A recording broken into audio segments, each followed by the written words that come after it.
Neema hurried along the busy road in Nairobi, trying to cross the road on her way home from school. The November sun hung low in the sky, casting long shadows behind her. The Christmas break had just begun, and she was excited about the holiday. Her father had promised to take her to visit her grandmother in the countryside, and she just couldn't wait. But that joy was short lived. This is the story of girls who were kidnapped and rescued by a stroke of luck at the airport terminal. A white van pulled up in front of Neema. Before she could react, strong arms grabbed her, and a cloth with a strange, sickly sweet smell was pressed against her nose. Darkness swallowed her world.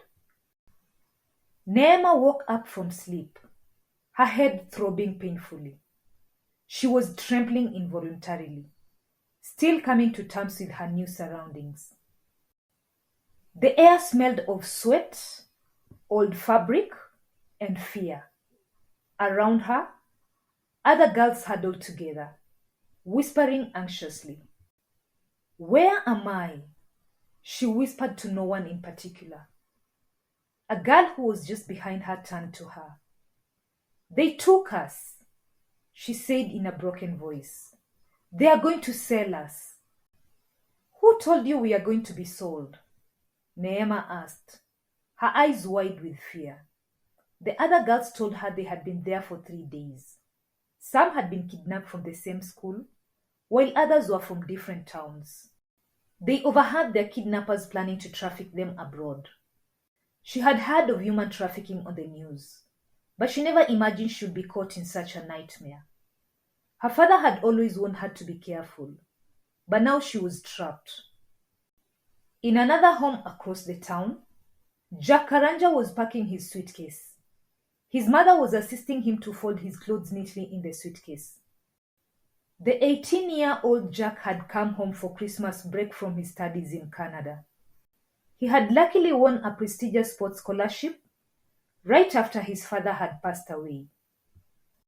His mother fussed over him as she escorted him on the way to the airport. "You sure you have everything, my son?" she asked for the 10th time that evening. "Yes, Mama," Jack replied with a grin. "You are acting like I'm leaving forever." Jack did not know that fate had a different plan for his return flight. He dragged his suitcase slowly towards the terminal. Back in captivity, Neema struggled to sleep, nightmares haunting her. They had been given a change of clothes. The traffickers had moved them from the hideout to another location in the middle of the night. She overheard two men whispering near the door. "The buyers are expecting them in Durban. We can't afford any delays." Her heart pounded. They were taking them out of the country? She had to escape. But how? A woman came in the morning to put makeup on their faces and styled their hair in a way that made them appear more mature. Fear and helplessness overcame them as they were bundled into a bus and driven to the airport. They couldn't even scream.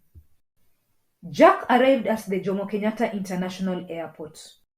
He loved coming home for Christmas, but also looked forward to returning to school and chasing his dreams. A commotion erupted at the entrance and caught his attention as he was moving towards the waiting lounge. Several men were escorting a group of girls through the terminal. Something about the girls seemed off.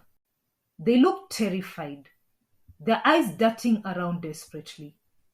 One of them, her face strangely familiar, looked straight at him. His heart stopped. "Neema?" he whispered. It couldn't be. Neema, his late father's best friend's daughter? The little girl who used to play with his younger sister at home? What was she doing here? And why did she look so scared? Then it hit him. This was a trafficking operation. Jack's mind raced. He had to do something. He stared at the girls as they were led to the washrooms and came out wearing different clothing. They were separated into groups of 3 and led towards the passport checkpoint. He moved towards them, confirming the fear etched on their faces. He reached for his phone and dialed the crime hotline number. "I think I've spotted a human trafficking operation at the airport," he whispered urgently. "They have young girls with them.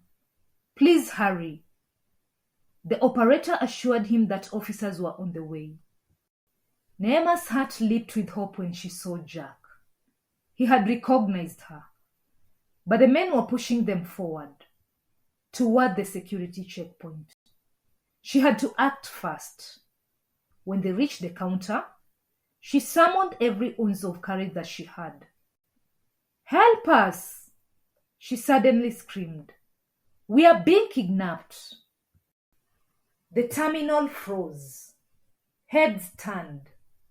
The men immediately tried to silence her, but security officers were already approaching them. Jack stepped forward, pointing at the traffickers. "They are trafficking these girls. Don't let them board that plane." Chaos erupted as the girls found an opportunity to escape from the traffickers. The traffickers themselves attempted to flee, but the airport police, who had just arrived, quickly ran after them to arrest them. Passengers gasped as officers ran after the traffickers and wrestled them to the ground. Neema and the other girls clung to each other, trembling. The female security officer reassured Neema, giving her back the shoes she had removed while screaming in her efforts to raise the alarm. She was happy that they had been rescued.